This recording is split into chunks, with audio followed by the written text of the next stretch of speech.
Have you ever thought about all of this with your urine formation? No, you just make sure that if you take that big gulp with you, that you're going to have exits along your travels, right? Okay. It's a very interesting process. What we say is that urine formation has 4 stages. We're going to have glomerular filtration, tubular reabsorption, tubular secretion, water conservation. Each structure contributes to something, to one of these 4 stages. Quick overview: glomerular filtration, tubular. Now, does any of this sound backwards to anybody? Okay? Because you would think tubular reabsorption, moving something into the tube. Okay? I don't know about you guys, but it kind of seems backwards to me. All right? But the tubular reabsorption means something from that filtrate moves out. Tubular secretion, this is where something is going to move into the tube so that it can be filtered some more. Water conservation, returning as much water as needed back to the body. The rest becoming the urine. Each structure is going to contribute in some way. So as we talk about urine formation, some terms, which I've been trying to use them anyway, okay? I've been trying to call it the filtrate, okay? So what gets formed at that glomerulus into the space of the capsule, that is filtrate. Once it leaves and we begin to travel in the tubes, we have the tubular fluid, and then at the point where we're at the collecting duct, that is now urine. It's not termed urine until we reach that point.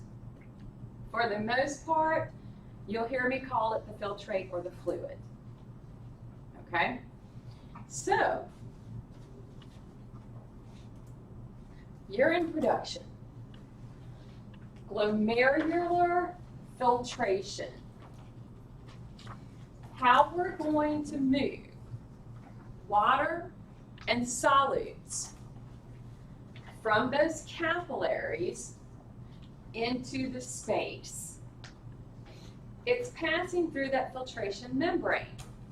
That filtration membrane fenestrated the slits, okay?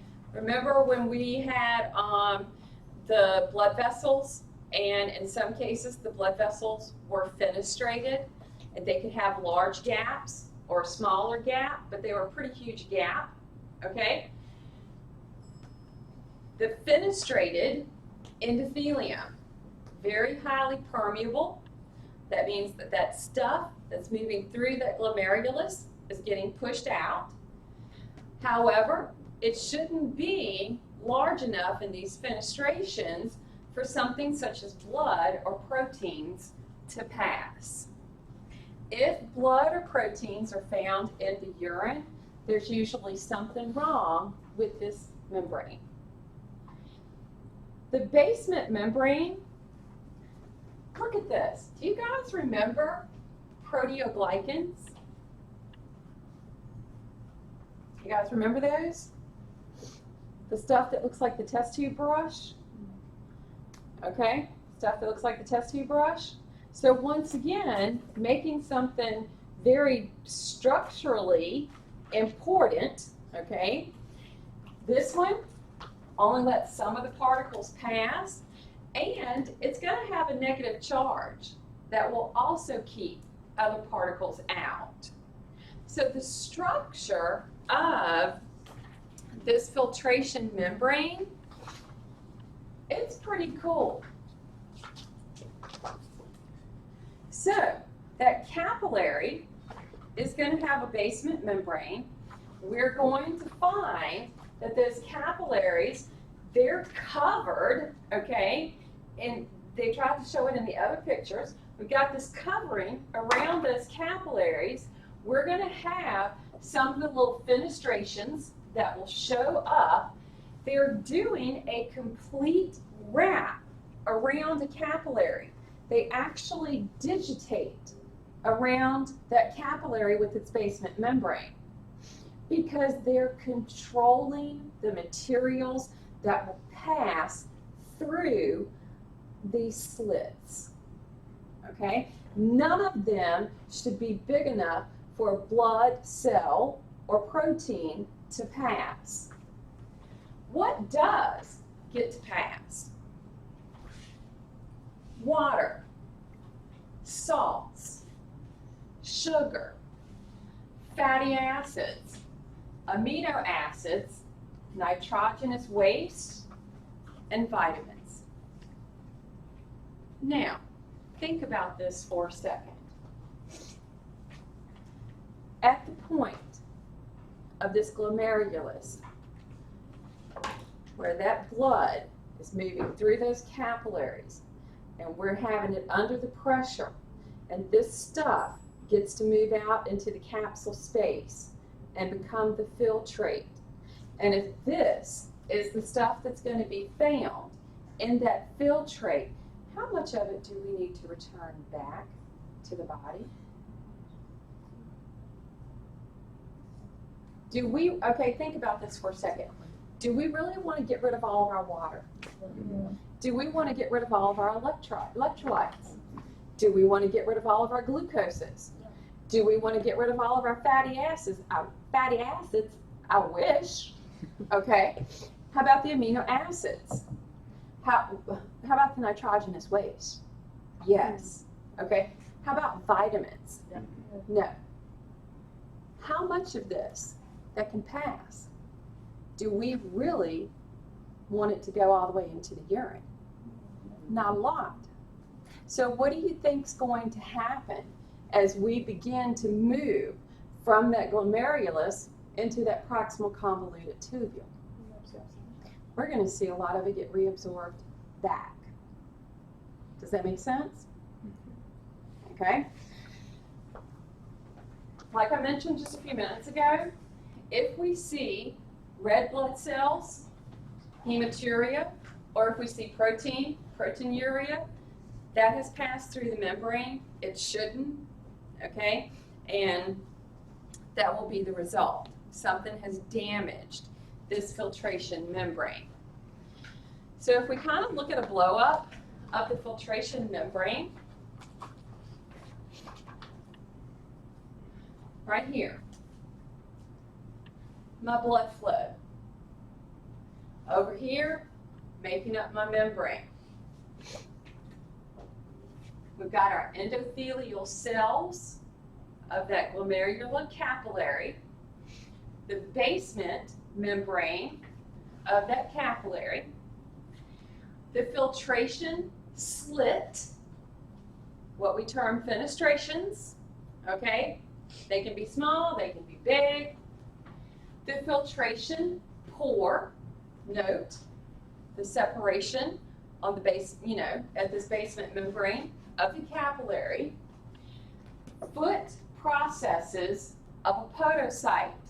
So this membrane, on this capillary, this membrane is wrapped around it with all those foot processes, okay? So the blood's flowing through.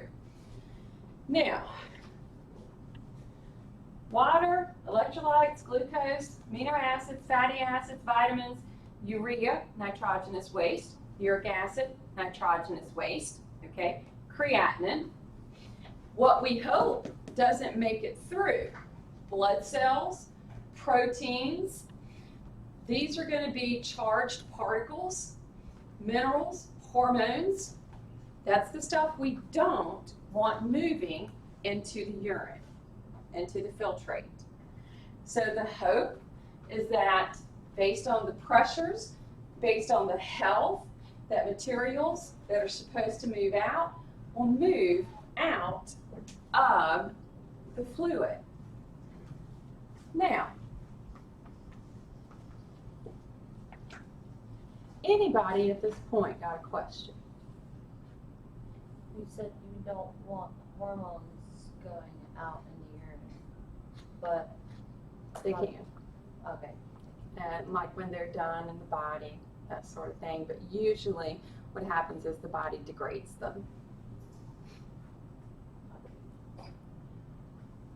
Is there any other, any light bulb type thingies going off? Anybody's brain?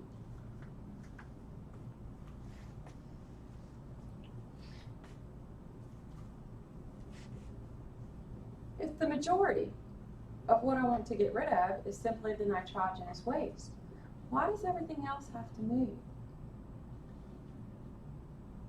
Anybody else thinking that? Why can't it just be set up so that it's just the nitrogenous waste? Seems like that would be easy, right? Maybe we can have excess of the other stuff.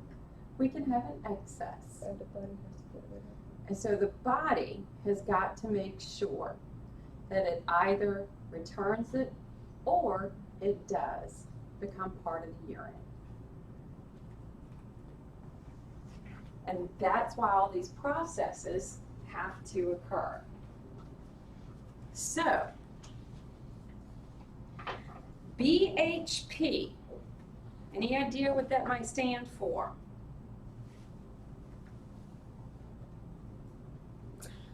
Blood hydrostatic pressure.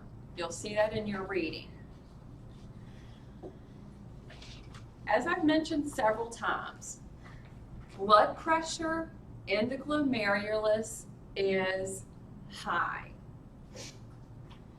Because the blood pressure in the glomerulus is already high under normal conditions, why does someone maybe with chronic high blood pressure have problems with their kidneys?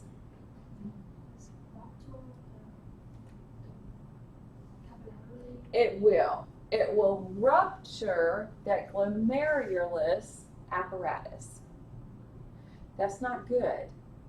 That's why chronic blood pressure, you really do need to have treatment for the chronic blood pressure, because it will burst open those glomerular capillaries. When that happens, the kidneys will get scarred. This means the tissue, okay, is no longer functional.